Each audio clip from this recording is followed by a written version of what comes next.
నమస్కారం, వార్తలకు స్వాగతం. ముందుగా ముఖ్యాంశాలు. బీజేపీ రాష్ట్ర అధ్యక్షుడు కిషన్ రెడ్డి ప్రెస్ మీట్, పలు అంశాలపై వివరణ. YCP leader Sajjala Ramakrishna Reddy press meet, పలు అంశాలపై వివరణ. బీజేపీ రాష్ట్ర అధ్యక్షుడు కిషన్ రెడ్డి మీడియా సమావేశం నిర్వహించారు. ఈ సందర్భంగా పలు అంశాలపై ఆయన మాట్లాడారు. ఎన్నడూ లేని విధంగా ఎన్నికలకు ముందు అనేక రకాల తప్పుడు ప్రచారం చేసేటువంటి ప్రయత్నం ఇటు కాంగ్రెస్ పార్టీ అటు బీఆర్ఎస్ పార్టీ ఇద్దరు చేశారు. అది రాజ్యాంగం విషయంలో కావచ్చు, రిజర్వేషన్ల విషయంలో కావచ్చు, మోడీ గారి మీద వ్యక్తిగతంగా విమర్శించడం కావచ్చు. తెలంగాణ ప్రజలు పూర్తిగా దానికి వ్యతిరేకంగా ప్రతిస్పందించారు.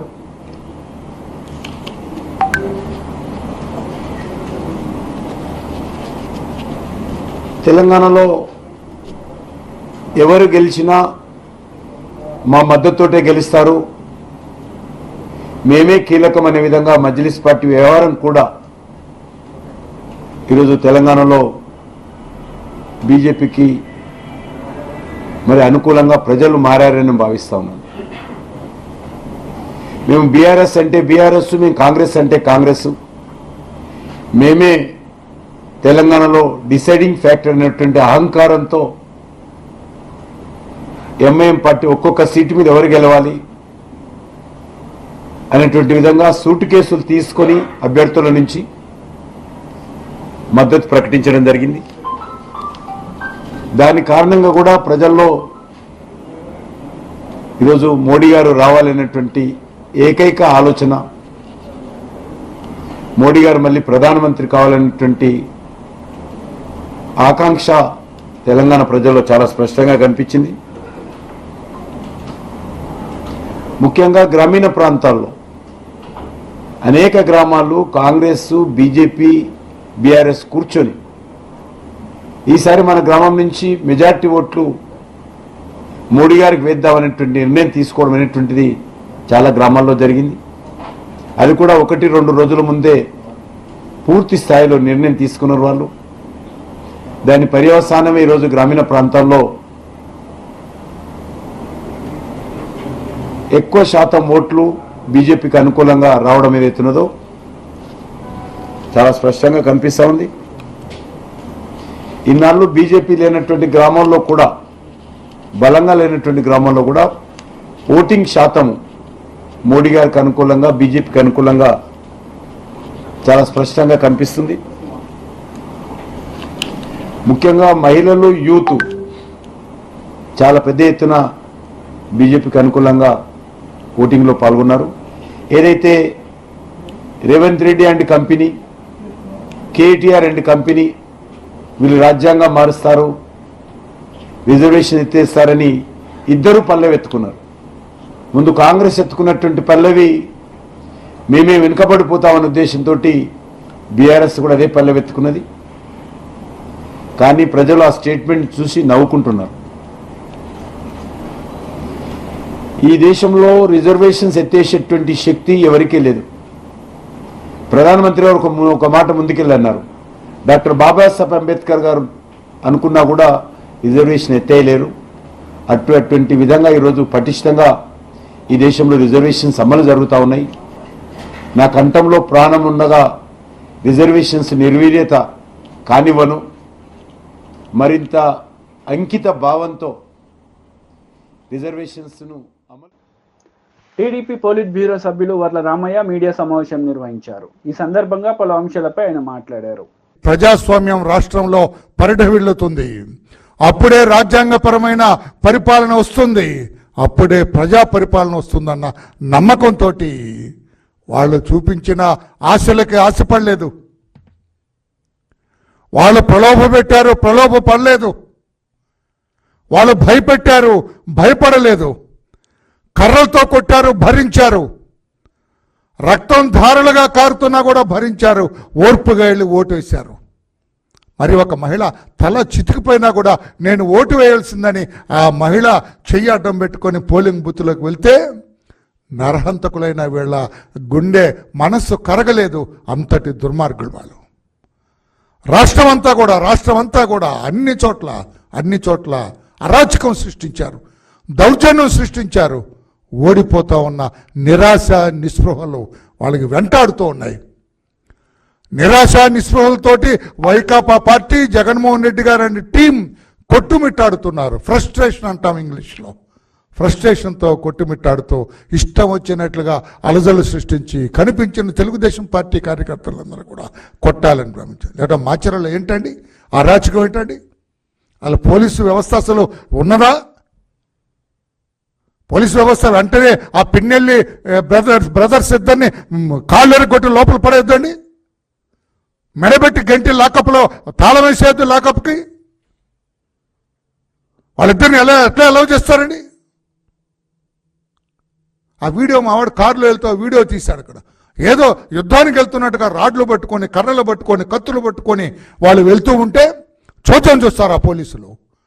తమాషా చూస్తారా పోలీసులు? మీరేమో సినిమా పోలీసా? మీరేమన్నా నిజమైన పోలీసా?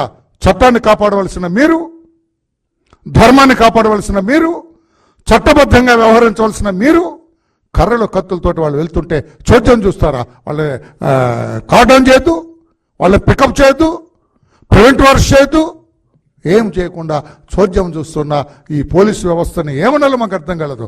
ఎలాగా వాళ్ళు బయట తిరిగి అర్హత ఏముంది? పిన్నెల్లి బ్రదర్స్కి కాళ్ళెర కొట్టి లోపల పడేయాల్సింది పోయి ఎలా చేస్తారా? అక్కడ చంద్రగిరిలో ఆ నాని అతను చాలా డొసైల్ మ్యాన్, చాలా మెతక మనిషి, మంచివాడు అతని ఇష్టం ఆయన చంపాలని ప్రయత్నం చేశారు. That was a clear case of attempt to kill him. అతను చంపడానికి ప్లాన్ చేశారు. ఎందుకంటే ఆ చెవిరెడ్డి ఫ్యామిలీ, చెవిరెడ్డి తండ్రి కొడుకు ఓడిపోతున్నారు. అక్కడ వాళ్ళకి స్పష్టంగా తెలుసు తాము ఓడిపోతున్నామని. అందుకే మా నాయకుడు నానిని లేపేద్దామని ప్లాన్ చేశారు. పోలీసులు చోద్యం. ఎన్డీఏ కూటమి నేతలు మీడియా సమావేశం నిర్వహించారు. ఈ సందర్భంగా పలు అంశాలపై వాళ్ళు వివరణ ఇచ్చారు. 3 గంటలు 5 గంటలు కూడా నిలబడి ఓటింగ్ వేసిన పరిస్థితి. ఇంత ఉత్తేజంగా నిన్న కొన్ని చోట్ల గొడవలు సృష్టించినా కానీ కావాలని 4-5 ఆ టైంలో ఓటింగ్ పెరిగిపోతుంది, పర్సంటేజ్ పెరిగిపోతుంది, ఎక్కడో ఇదైపోతామని చెప్పి వాళ్ళు విచక్షణ కోల్పోయి ప్రవర్తించినా కానీ ఓట్లు మీరంతా కూడా నిలబడి ఓటు వేసినందుకు ఒక మంచి వైపు, ధర్మాన్ని వైపు మీరు చేయటం నిజంగా చాలా సంతోషం అనిపించింది. అందుకే ప్రత్యేకంగా మీకు ధన్యవాదాలు చెప్తా ఉన్నాం. అలాగే మా పార్టీ తరఫున కార్యకర్తలు, నాయకులు, అలాగే తెలుగుదేశం పార్టీ తరఫున కార్యకర్తలు, నాయకులు, అలాగే బీజేపీ తరఫున కార్యకర్తలు, నాయకులు కూడా అసలు ఉమ్మడిగా ఎక్కడా కూడా ఎటువంటి ఇది లేకుండా కలిసిమెలిసి రాష్ట్రంలో ఒక మంచి వైపు ప్రయాణించాలని చెప్పి మా నాయకులు, కార్యకర్తలంతా కూడా నిలబడినందుకు వారికి కూడా ఈ సభాముఖంగా వారికి కూడా ప్రత్యేక ధన్యవాదాలు తెలుపుతున్నాం. Thank you. బీజేపీ నుంచి పెద్దలు, సీనియర్ నాయకులు శ్రీ దినకర్ గారు 25కి 25 పార్లమెంటు స్థానాలు సాధించేటటువంటి దిశగా ఒక తీర్పుని ఇవ్వబోతున్నారా అనేటటువంటి విధంగా ఏదైతే ఓటర్లు వారి యొక్క కర్తవ్యాన్ని నిర్వర్తించారో దానికి కృతజ్ఞతలు తెలపాలి అనేటటువంటి ఉద్దేశంతో ఈ యొక్క విలేకరుల సమావేశాన్ని ఏర్పాటు చేయడం జరిగింది. ముఖ్యంగా తెలుగుదేశం పార్టీ, జనసేన పార్టీ మిత్రపక్షాలతో కలిసి భారతీయ జనతా పార్టీ కార్యకర్తలు, నాయకులు ఈ గడిచిన 45 రోజులు 50 రోజులుగా ఎంతో సమన్వయంతో ప్రజల దగ్గరికి వెళ్ళటం, ప్రజలు ఆశీర్వదించిన తీరు, వికసిత భారత్, వికసిత ఆంధ్రప్రదేశ్ కావాలంటే డబుల్ ఇంజిన్ సర్కార్ కావాలి అని మోడీ గారు చాటినటువంటి స్ఫూర్తిని తూచా తప్పకుండా ఇవాళ ఓటరు ఆంధ్రప్రదేశ్లో పాటించారు. ఎందుకంటే గడిచిన 5 సంవత్సరాలుగా జరిగినటువంటి విధ్వంసకరమైనటువంటి YCP leader Ambati Rambabu media సమావేశం నిర్వహించారు. ఈ సందర్భంగా పలు అంశాలపై ఆయన మాట్లాడారు. కంప్లీట్గా ఫెయిల్ అయ్యారు. లా అండ్ ఆర్డర్ కంప్లీట్గా పోయింది. ఇష్టానుసారంగా బూతుల దగ్గర వ్యవహరించే పరిస్థితి వచ్చింది. ప్రజాస్వామ్యంలో ఇలాంటి దుస్థితి రావడం అనేది చాలా అరుదైనటువంటి సంఘటనలుగా నేను భావిస్తున్నాం మేమందరం కూడా. అదే విషయాన్ని ఆయనకి చెప్పడం జరిగింది. ఇక్కడ ఇంకొకటి వ్యాలిడ్ పాయింట్ ఏంటంటే, పోలీసు ఫెయిల్యూర్ అయ్యిందా లేక పోలీస్ వ్యవస్థలో కొంతమంది తెలుగుదేశంతో కొల్లుడయ్యారా అనేది మాకు అర్థం కానటువంటి అంశం. దాని మీద విచారణ జరపవలసిందిగా కూడా కోరాం.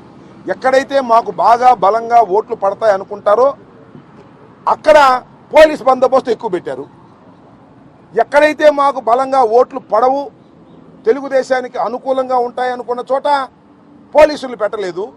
అందువలన మా దగ్గరేమో వారు రౌడీజం చేయడానికి వీలు లేకోకుండా పోలీసులు పెట్టారు, సంతోషమే. కానీ ఆ బూతుల్లో రౌడీజం జరుగుతూ ఉంటే పోలీసులు మాత్రం ఒకళ్ళో ఇద్దరో ఉండి చూస్తూ ఊరుకున్నటువంటి సంఘటనలు మనం చూసాం, మేము ప్రత్యక్షంగా చూసాం. ముఖ్యంగా పల్నాడు జిల్లాలో కానీ మరొక జిల్లాలో కానీ ఎక్కడైనా సరే ఏదైనా ఒక హింస జరుగుతూ ఉంది, ఒక బూత్ను క్యాప్చర్ చేశారు, పోలీసు వారు వెళ్ళాలి అని మేము అనేక సార్లు ఫోన్ చేస్తే ఇదిగో వెళ్తున్నారు అదిగో వెళ్తున్నారని సినిమాలో లాగా అంతా అయిపోయిన తర్వాత, కొట్టుకున్న తర్వాత, ఈవీఎంలు పగిలిపోయిన తర్వాత అప్పుడు వెళ్ళినటువంటి సంఘటనలు కోకొల్లలుగా కనిపిస్తూ ఉన్నాయి. చిత్రం ఏంటంటే మొన్న సడన్గా నేను ఎన్నికల రోజు నాకు ఫోన్ చేసి మిమ్మల్ని అరెస్ట్ చేయమన్నారండి, హౌస్ అరెస్టు, తిరగడానికి వీలు లేదు అన్నారు. నేను ఇంటికి వచ్చి కూర్చున్నా, నా ప్రత్యర్థి మాత్రం తిరుగుతూనే ఉన్నాడు. What is this? దీన్ని కూడా సమాధానం చెప్పాల్సినటువంటి బాధ్యత పోలీస్ వ్యవస్థ మీద ఉంది. అనేక హింసాత్మకమైన సంఘటనలు జరిగాయి, ఆ రోజున జరిగాయి, నిన్న జరిగాయి. మా పల్నాడులో ఫైర్ ఓపెన్ చేశారు నిన్న, పోలింగ్ అయిపోయిన తర్వాత జరిగినటువంటి రోజున. మళ్ళీ ఇవాళ అరెస్టులు చేస్తున్నారు. చాలా చిత్రంగా అనిపించింది నాకు. ఇవాళ కొంతమంది నాయకుల్ని అరెస్ట్ చేస్తున్నారు. ఎందుకంటే ప్రివెన్షన్ అంట, అంటే నేరాలు జరగకోకుండా ఆపటం కోసం. ఏదో పెళ్ళంతా అయిపోయిన తర్వాత బాధ్యాలు మోయించినట్టుగా ఎన్నికల సమయం అయిపోయింది, వైలెన్స్ తగ్గాలనేటువంటి ప్రయత్నంలో ఉంది వాతావరణం. ఇవాళ అరెస్టులు చేసేటటువంటి ప్రయత్నం చేస్తున్నారు, ఇవాళ యాక్షన్ చేస్తున్నారు. మొన్నటిదాకానేమో కన్ఫ్యూజన్, ఇవాళ యాక్షన్. ఈ విధంగా చేస్తున్నారు. చాలా దురదృష్టకరమైనటువంటి పరిణామాలు ఇవాళ ఆంధ్ర రాష్ట్రంలో చోటు చేసుకోవడం చాలా బాధ కలిగించింది. అదే డీజీపీ గారికి కూడా చెప్పడం జరిగింది. మాకున్నటువంటి అవగాహన మేరకు ఎలక్షన్ కమిషన్ చాలామంది అధికారులు మార్చారు. ఐపీఎస్ అధికారులు మార్చారు, ఐఏఎస్ అధికారులు మార్చారు, కలెక్టర్లు మార్చారు, ఎస్పీని మార్చారు, డీజీపీని మార్చారు, ఇంకా పోలీస్ అధికారులను చాలా మార్చారు. They have they right. ప్రజాస్వామ్యంలో ఎన్నికలు సక్రమంగా జరగడం కోసం ఏదో వైఎస్ఆర్ కాంగ్రెస్ పార్టీ అధికారంలో ఉంది కాబట్టి ఆ అధికారులు ఉన్న అధికారులు మాకేదో సహాయం చేస్తారనేటువంటి అనుమానంతో తెలుగుదేశం పార్టీ వారు, బీజేపీ వారు లేదా జనసేన వారు ఇచ్చినటువంటి కంప్లైంట్స్ మీద మార్చారు. మారిస్తే ఏం జరగాలి? మెరుగైనటువంటి పద్ధతుల్లో ఎన్నికలు జరగాలి, అంతకన్నా ప్రశాంతంగా ఎన్నికలు జరగాలి.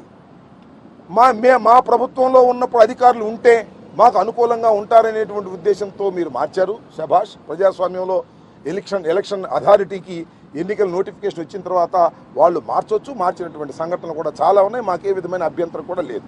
కానీ మార్చిన తర్వాత ఎక్కువ జరిగాయే, ఎప్పుడు లేని విధంగా. గత ఎన్నికల్లో లేదు, అంతకుముందు 14 ఎన్నికల్లో లేదు ఇంత హింస. ఇవాళ అధికారులు మార్చిన తర్వాత హింస ఎందుకు జరుగుతూ ఉంది? కారణం ఏంటి?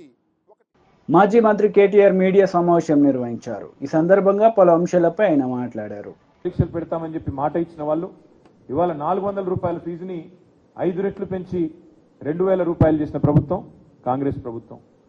దయచేసి ఈ నియోజకవర్గంలోని విద్యావంతులైన మిత్రులందరికీ నేను ఒకటే విజ్ఞప్తి చేస్తా ఉన్నా. మా పార్టీ తరఫున గత 4 పర్యాయాలు మీరు మాకు అవకాశం ఇచ్చారు.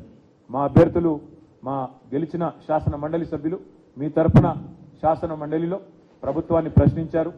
ప్రభుత్వం నుంచి మీకు రావాల్సిన మరి ఉద్యోగాలు కానీ, ప్రభుత్వం నుంచి మీకు రావాల్సిన వసతులు కానీ, వాటి విషయంలో చాలా నిబద్ధతతో పనిచేసింది బీఆర్ఎస్ పార్టీ ఎమ్మెల్సీలు.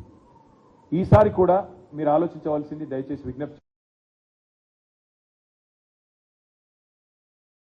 చేసేది మీకు, ఈ ప్రభుత్వం మీరు ఎట్లా మిమ్మల్ని వంచిందో కాంగ్రెస్ ప్రభుత్వం మీ కళ్ళ ముందే ఉంది. 5 నెలల్లో కళ్ళబొల్లి కబుర్లు చెప్పి ఎన్ని రకాల మోసం చేసిందో మీ కళ్ళ ముందే ఉంది.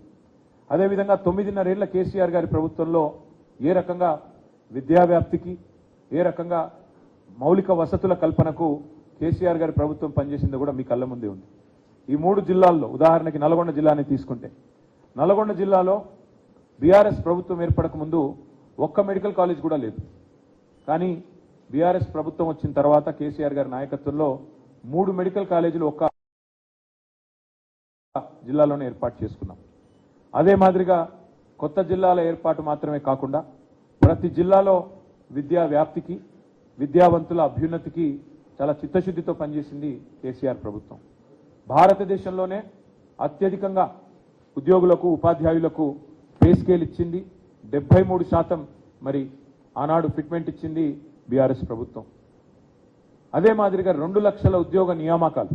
ఇవాళ రేవంత్ రెడ్డి గారు ఎంత పచ్చి మోసం చేస్తా ఉన్నారంటే, కేసీఆర్ ప్రభుత్వం ఇచ్చిన 30,000 ఉద్యోగాలు కూడా నేనే ఇచ్చినానంటూ, అసలు ఒక నోటిఫికేషన్ ఇవ్వకుండా ఒక్క నోటిఫికేషన్ ఇవ్వకుండా ఒక్క పరీక్ష కూడా కండక్ట్ చేయకుండా 30,000 ఉద్యోగాలు నేనే ఇచ్చినానని ముఖ్యమంత్రి గారు బొంకుతుంటే, పచ్చి అబద్ధాలు చెప్తుంటే పత్రికల్లో టీవీలలో నిజంగా నవ్వాలో ఏడవాలో తెలియని పరిస్థితి. ఒక సంవత్సరంలో 2 లక్షల ఉద్యోగాలు ఇస్తామన్నారు రేవంత్ రెడ్డి గారు. సంవత్సరంలోనే గెలిచిన మొదటి సంవత్సరంలోనే 2 లక్షల ఉద్యోగ నియామకాలు పూర్తి చేస్తామని చెప్పి మాట ఇచ్చి గెలిచి వచ్చింది రేవంత్ రెడ్డి ప్రభుత్వం. అందుకే విద్యావంతులైన మీ అందరికీ నా విజ్ఞప్తి, ఈ ప్రభుత్వానికి ఇప్పటికే 5 నెలల కాల పరిమితి ముగిసింది. ఇంకా 6 నెలల్లో 2 లక్షల ఉద్యోగాలు భర్తీ చేయాలి.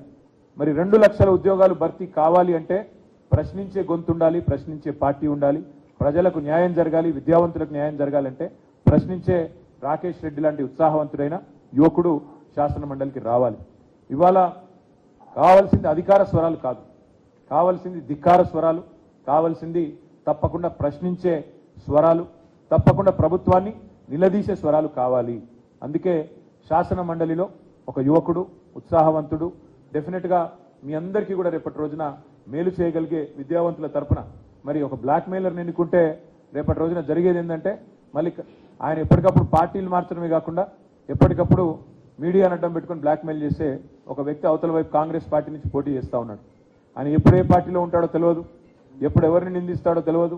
అట్లాంటి వ్యక్తులకు కనుక అవకాశం ఇస్తే, గతంలో మనం నల్లగొండలో నయీంని చూసినాం, మళ్ళీ అట్లాంటి వాడిని ఇంకోని తయారు చేసినట్టు అవుతుంది. ఇట్లాంటి వ్యక్తులకు కనుక అవకాశం చట్టసభల్లో ఇస్తే దయచేసి. అందుకే ఏపీ ప్రభుత్వ సలహాదారు సజ్జల రామకృష్ణారెడ్డి మీడియా సమావేశం నిర్వహించారు. ఈ సందర్భంగా ఆయన మాట్లాడారు.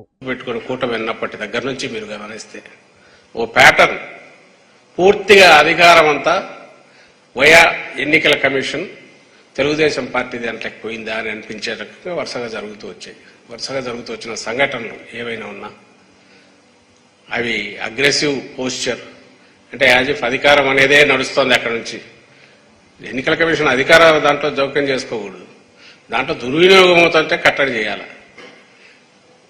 తప్పనిసరి అయినప్పుడు సరైన ఎంక్వైరీ చేసి పూర్తిగా ఆధారాలు ఉంటేనే యాక్షన్ తీసుకోవాలి. ఎక్కడన్నా ఒక్క ఇన్సిడెంట్లో మీకు అలాంటిది కనిపించిందా? ఎంత హడావుడిగా, అందులోనూ విచిత్రంగా భారతీయ జనతా పార్టీ అధ్యక్షురాలు చంద్రబాబు నాయుడు గారి వదిన పురంధేశ్వరి, బహుశా అది కూడా చరిత్రలో వరదు అనుకుంటా, అప్పుడే పాయింట్అవుట్ చేశాం. ఫలానా అధికారి మాకు వద్దు, ఆయన ఉంటే మాకు ఇబ్బంది అనగలడం సహజంగా అపోజిషన్లో ఉండేవాళ్ళు పెట్టుకోవచ్చు, వాళ్ళకి హక్కు ఉంటుంది. ప్లస్ వాళ్ళ భయాందోళన వాళ్ళకు ఉండొచ్చు, ఎన్నికల కమిషన్ దాన్ని అడ్రస్ చేయాలి. కానీ ఫలానా వాళ్ళను తీసేయండి అనడంతో పాటు ఫలానా వాళ్ళని వేస్తే బాగుంటుందని కూడా రికమెండ్ చేయడం బహుశా దేశ చరిత్రలో ఫస్ట్ టైం అనుకుంటా. అది కూడా ఈసీకి దృష్టికి తీసుకెళ్లాం, పెద్ద దాన్ని ఎవరు పట్టించుకున్నట్లేవు. సాక్షాత్తు సెంట్రల్లో అధికారంలో ఉన్న పార్టీ, కూటమి భాగస్వామిగా ఉన్న పార్టీ స్టేట్ అధ్యక్షురాలు, పైగా తెలుగుదేశం పార్టీ ఇక్కడ ప్రధాన భాగస్వామి తెలుగుదేశం పార్టీ అధ్యక్షుడు వదిన ఆమె. అక్కడే సగం ఎక్కడికి పోతుంది ఏదని డౌట్ వచ్చింది అందరికీ. ఆ తర్వాత మీరు గమనిస్తే బదిలీలు, ట్రాన్స్ఫర్లకు ఎక్కడన్నా రేషనల్ కానీ టీడీపీ వాళ్ళు కంప్లైంట్ ఇవ్వడం, ఈ పక్క నుంచి ట్రాన్స్ఫర్ చేసేయడం. 29 మంది అధికారులు, కీ అఫీషియల్స్, ఎన్నికల నిర్వహించాల్సిన దాంట్లో అత్యంత ఇంపార్టెంట్ దీంట్లో ఉన్న 29 మంది అధికారులను ట్రాన్స్ఫర్ చేస్తే అందులో 25 మంది పోలీస్ అధికారులే ఉన్నారు. ఏవైతే అక్కడ ఉన్న ఆ ప్రాంతం మీద అవగాహన గ్రూపులు కానీ లేదా సమస్యాత్మక జిల్లాల్లో ఉన్న అధికారులు ఉండడం ఎంత అవసరమో అక్కడే కరెక్ట్ ట్రాన్స్ఫర్లు ఎఫెక్ట్ చేశారు. పోనీ చేసేటప్పటికి వాళ్ళ మీద విత్ ప్రూఫ్ ఏదన్నా కంప్లైంట్లు ఉన్నాయో లేదు, జస్ట్ టీడీపీ వరుసగా 2-3 కంప్లైంట్లు పడేస్తుంది, వాళ్ళని ట్రాన్స్ఫర్ చేశారు. ఆఖరుకు నంద్యాల ఎస్పీ నాకు రేపు పోలింగ్ అనగా అప్పుడేదో యాక్షన్ తీసుకోకపోతే వాళ్ళే మళ్ళీ ఎవరు అన్నట్టున్నారు. అప్పుడు అతన్ని అక్కడి నుంచి తప్పించాలంటే పోలింగ్ ప్రాసెస్ మొదలైనాక దాని ఇంపాక్ట్ పడుతుందని అంటే దానికి ఆయనకు ఛార్జ్ మేమో ఏదో ఇచ్చి నడుపుతున్నట్టున్నారు. హెరాస్మెంట్ అనేది బహుశా గవర్నమెంట్ డైరెక్ట్ కంట్రోల్ ఉన్న గవర్నమెంట్ కూడా చేయనంతగా, ముఖ్యంగా పోలీస్ అబ్జర్వర్ ఎవరో వచ్చిన వ్యక్తి, ఎవరైతే ఈరోజు మా వాళ్ళు కూడా రిప్రజెంటేషన్లో పెట్టారు, ఒక రిటైర్డ్ ఐపీఎస్ అధికారి విష్ణువర్ధన్ రావు ఎవరో టీడీపీ స్టాంచ్ సపోర్టరు, ప్లస్ ఆ సామాజిక వర్గానికి చెందిన వ్యక్తి, ప్లస్ దానికంటే ముఖ్యంగా సుజనా చౌదరికి సంబంధించిన గ్రూప్ వాటిలో కూడా భాగస్వామ్యం ఉండేవాడు, ఆయన కింద పనిచేసేవాడు. సుజనా చౌదరి అంటే ఎవరు అందరికీ తెలుసు, టీడీపీ ప్లస్ బీజేపీ రెండింటికి నాయకుడు ఆయన. ఇప్పుడు వెస్ట్లో పోటీ చేస్తున్నాడు. పోలీస్ అబ్జర్వర్ వచ్చిన రోజే ఆయనతో డిన్నర్, ఈయన అరేంజ్ చేసిన డిన్నర్ ఆయన వస్తాడు. అది అందరికీ తెలిసింది. ఈ విషయం కంప్లైంట్ కూడా ఇచ్చారు. పోలీస్ అబ్జర్వర్ దృష్టి కూడా ఇది పలానా ఆయన అని మా లీడర్లు వెళ్ళి కంప్లైంట్ ఇచ్చారు. ఆ తర్వాత మొత్తగా జరిగినవన్నీ టీడీపీ ఆఫీసులో తయారైన అప్పుడు నిమ్మగడ్డ రమేష్ను పెట్టుకున్నట్టయితే స్టేట్ ఎలక్షన్ కమిషనర్గా టీడీపీ ఆఫీస్ నుంచి అట్లా తయారయ్యాయో, ఈసారి ఎలక్షన్ కమిషన్కు సంబంధించిన డైరెక్షన్స్ అన్ని కూడా పోలీస్ అబ్జర్వర్, ముఖ్యంగా పోలీస్ డిపార్ట్మెంట్కి సంబంధించి టీడీపీ ఆఫీసు వయ్యా ఆ పోలీస్ అబ్జర్వర్ అక్కడి నుంచి డిపార్ట్మెంట్కు రావడం, కొన్ని డైరెక్టే రిటర్న్ చేయడము, కావాల్సిన ఆధారాలు ఉన్నాయి. అయితే వీటి మీద మేము ఆ రోజే డిస్క్రీట్గా చెప్తూ వచ్చాం తప్ప, ఎందుకంటే ఎన్నికల commission is suppose to act impartially, plus దాని పర్పసే దానికోసం, ఎవరో ఒకరు అడ్వాంటేజ్ తీసుకోకుండా. ఇది ప్యాథటిక్ సిచ్యువేషన్ ఏంటంటే జనరల్గా రూలింగ్ పార్టీ అడ్వాంటేజ్ తీసుకుంటారు అనుకుంటారు. ఇక్కడ మా పరిస్థితి అపోజిషన్ అంటే ఇదిగా ఉంది. టీడీపీ చెప్పింది వేదంలాగా జరిగింది. మీరు ఏ ఇన్సిడెంట్ అన్నా చూడండి, ట్రాన్స్ఫర్ చేసిన అధికారుల్లో దాదాపు 50%, 60% దాకా ఎస్సీ, ఎస్టీ, మైనారిటీ వర్గాలకు చెందిన వాళ్ళే. ఇంకా రెడ్డి సామాజిక వర్గానికి వెళ్తే 90% పైన కంప్లీట్ అయిపోతారు. డీజీపీని వారం ముందు ట్రాన్స్ఫర్ చేస్తారు. అసలు కొత్త డీజీపీకి వచ్చే అవగాహన ఉంటుందా? జరుగుతుంది. ఇంటెలిజెన్స్ చీఫ్ అంతే. ఇంకా అందరినీ మార్చేస్తే వాట్ ఇస్ ద గ్యారంటీ? నువ్వు నిష్పాక్షికమైన తెస్తున్నావు, నిన్నెట్లా నమ్మాలి? నువ్వు ఎన్నికల కమిషన్ అనేది పర్టికులర్ అధికారి మీద కంప్లైంట్ వస్తే దాన్ని చెక్ చేసి ఆ ఆరోపణ నిజమా కాదా చూసి ఆ తర్వాత ఒక బ్యాలెన్స్డ్ డెసిషన్ తీసుకోవాలి. ఆ వెళ్ళిన వాళ్ళకి అవగాహన ఉందో లేదో చూసుకోవాలిగా. అసలు అది కూడా ఏం కనపడలా. దాని ప్రభావం వరుసగా ఇప్పుడు కనపడుతుంది. మీరు గమనిస్తే ఎక్కడైతే వీళ్ళు హఠాత్తుగా బదిలీలు చేశారో, ఆ బదిలీ చేసిన దగ్గరే సమస్యలు మొదలైనవి. బదిలీ చేసిన వాటి దగ్గరే అటాక్స్ జరుగుతున్నాయి. ఇప్పుడు పల్నాడు జిల్లా, తిరుపతి, అనంతపురం, ప్రకాశం, ఇక్కడ ఎక్కడైతే ఇవి అయినాయో, పల్నాడు జిల్లా ముఖ్యంగా, ఈరోజు అనంతపురం దగ్గర తాడిపత్రి. నిన్న ఆ వీడియో చూస్తే ఆశ్చర్యం వేస్తుంది. టీడీపీ నాయకుడు వాళ్ళ అక్కడ ఆ కాలేజీ గ్రౌండ్స్ లో టీడీపీ కార్యకర్తలంతా 100 మంది జత చేస్తుంటే ఓ 20 మంది పోలీసుల పక్కన స్పెక్టేటర్స్ లాగా చూస్తున్నారు. ఇక్కడ మా శాసనసభ్యుడు విప్పు మన పిన్నెల్లి రామకృష్ణారెడ్డి, ఆయన భార్య మీద అటాక్ జరిగింది, కొడుకుకు తీవ్రంగా కొట్టారు. చంద్రగిరి అభ్యర్థి మీద అటాక్ జరిగింది, కారు తగలబెట్టారు. తర్వాత జరిగిన దానికి సంబంధించి మరుసటి రోజు ఏదో ఇన్సిడెంట్ జరిగిందని. వార్తలు ముగించే ముందు ముఖ్యాంశాలు మరోసారి. బీజేపీ రాష్ట్ర అధ్యక్షుడు కిషన్ రెడ్డి ప్రెస్ మీట్, పలు అంశాలపై వివరణ. YCP leader Sajjala Ramakrishna Reddy press meet, పలు అంశాలపై వివరణ. ఈ వార్తలు ఇంతటితో సమాప్తం. తిరిగి ప్రసారమయ్యే వార్తల్లో మళ్ళీ కలుద్దాం. అంతవరకు సెలవు. నమస్తే.